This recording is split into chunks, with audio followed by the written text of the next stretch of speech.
लो जी ये कबूतर वसीम भाई ते अली भाई दे शौक लिए,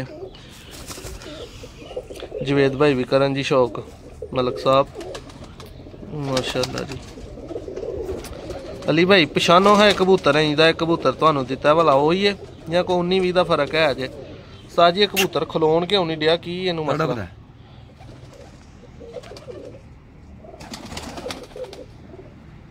जी दूसरी अख जरा दिखाओ हाँ फड़ के, मैं वेना वाला दिखा ले वो अख ही अंदर लगा लेंदा।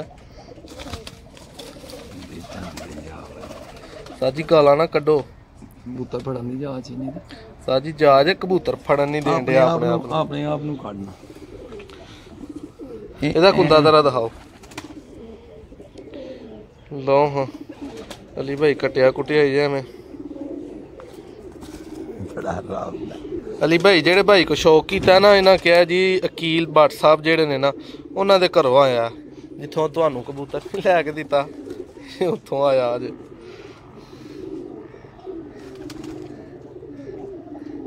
माशाअल्लाह जी जेड़े भरा वेखन वीडियो इंटरनेट से भी वो भी कमेंट्स से दसन। वसीम भाई ये है जी हमारे उस्ताद। साजी है की है साजी कैसा लगा कबूतर? अच्छा अच्छा अच्छा जी लो जी माशाल्लाह।